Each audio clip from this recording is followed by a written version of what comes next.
Hello, my name is Irene Shao, and I am the Homeless System Training Coordinator for King County Regional Homelessness Authority. This video recording is for homeless service providers who are working with clients. It will explain the required documentation needed for a client who is literally homeless, which falls under Category 1 of the homelessness definition. First, we will start with the definition of literal homelessness. A client, including an individual or a family, is literally homeless when they lack a fixed, regular, and adequate nighttime residence, which means the following. The individual or the family has a primary nighttime residence that is public or private and not meant for habitation, or the individual or the family is living in a publicly or privately operated shelter designated to provide temporary living arrangements. This includes congregate shelters, transitional housing, and hotels and motels paid for by charitable organizations or federal, state, or local government programs. Or the individual or the family that is leaving an institution where they have resided for 90 days or less, and they have resided in an emergency shelter or place not meant for human habitation immediately before entering the institution. Examples of institutions include hospitals, jails or prisons, juvenile detention centers, long-term care facilities, nursing homes, psychiatric hospitals or facilities, and substance use treatment facilities or detox centers. What is important about this definition is that the individual or family must meet one of 3 requirements that were previously stated to qualify for literal homelessness.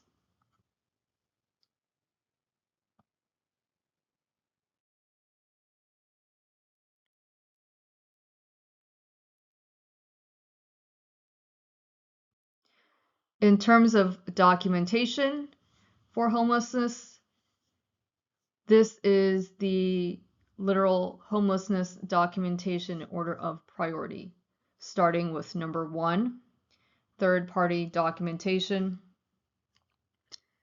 Third-party documentation is a written referral by another housing or service provider. Here are some examples. A provider verification letter, a receipt for a hotel or motel that a homeless service provider paid for, certain HMIS records. And here we have an example of third-party documentation. This is a provider outreach letter. As you can see, you want the letter to have or to be written on organization letterhead. There is a dates for the letter, and also you want to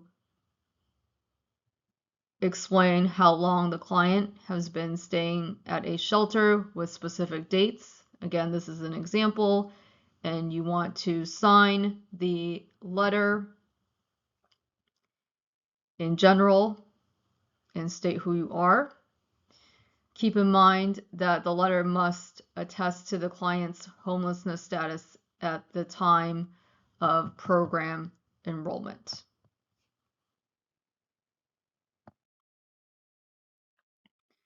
Number 2, in order of priority for documentation, is intake worker observation. Here are some examples.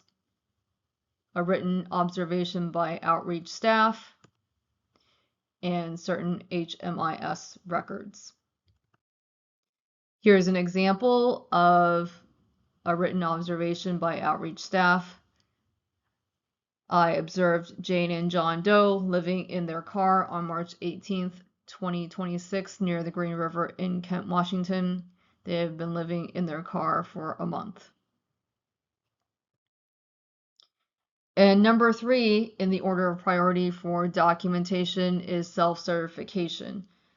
The individual or the head of household seeking assistance certifies that they were living on the streets or in a shelter.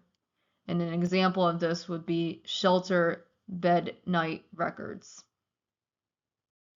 Now, as for providers who are working with clients who were literally homeless before entering an institution and they stayed in the institution for less than 90 days, the provider would need to ensure the client has the proper documentation for the following: literal homelessness, third-party intake worker observation or self-certification, along with documentation of staying in the institution. The documentation of institutional stay can be proven in a couple of ways. 1, either discharge paperwork, or 2, a written referral from a social worker in the institutional setting.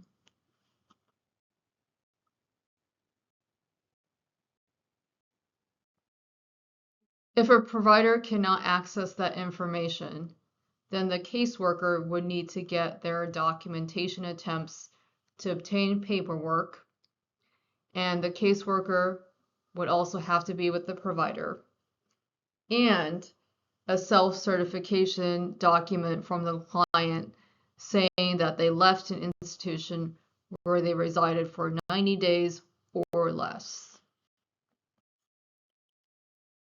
Most importantly, providers are responsible for ensuring clients meet eligibility prior to enrollment, and that they are responsible for having documentation on hand that meets HUD documentation standards as evidence of eligibility.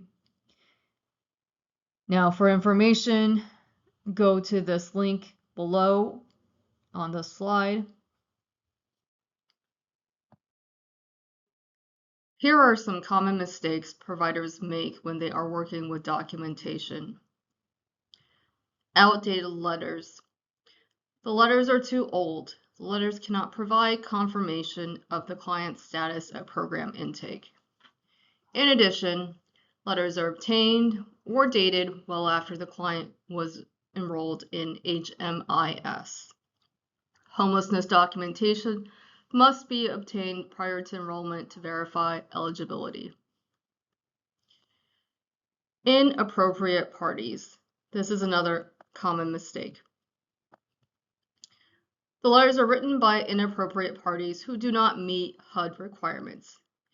An example of an inappropriate party would be a caseworker at the program the client is enrolling into writing the actual letter. They cannot personally attest to the client residing in the shelter because they do not work there. Instead, the caseworker should attempt to contact the shelter and obtain a letter from the caseworker at the shelter.